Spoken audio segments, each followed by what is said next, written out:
Penyanyi Yuni Shara menjadi salah satu artis yang kediamannya turut terendam banjir. Dilansir dari Grid ID, pada awal tahun 2020, rumah Yuni Shara yang berada di kawasan Ragunan, Jakarta Selatan itu terendam air banjir setinggi betis orang dewasa.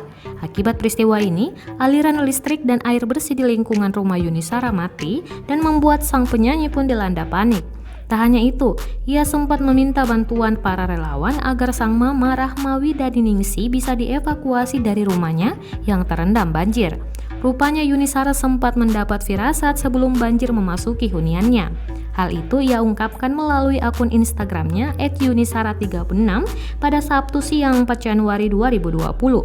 Pada kolom caption unggahan foto yang menampilkan kebersamaannya dengan kedua buah hatinya, penyanyi berusia 47 tahun itu menceritakan firasat yang dirasakannya.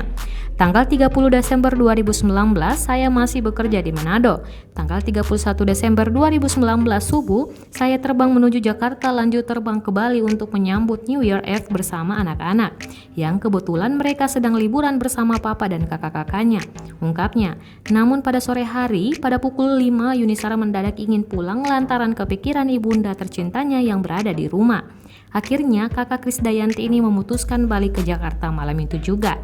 Akan tetapi sebelum bergegas menuju Bandara Internasional Ngurah Rai Bali, Henry Siahaan meminta Yuni Shara untuk berfoto dengan kedua anaknya.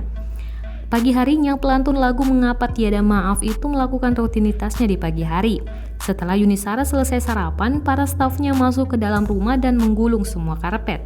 Padahal saat itu air belum masuk ke rumah dan masih berada di halaman. Namun tak berselang lama usai menggulung karpet, air naik ke teras rumahnya dan ia pun memutuskan melakban semua kusen agar tidak masuk. Ia pun bersyukur telah mendapat firasat tersebut.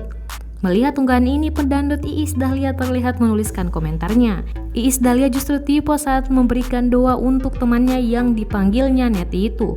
Semoga ada kejadian banjir lagi ya Net, tulis @Isda Dahlia pada kolom komentar tersebut. Komentar ini lantas mendapat sindiran pedas dari netizen.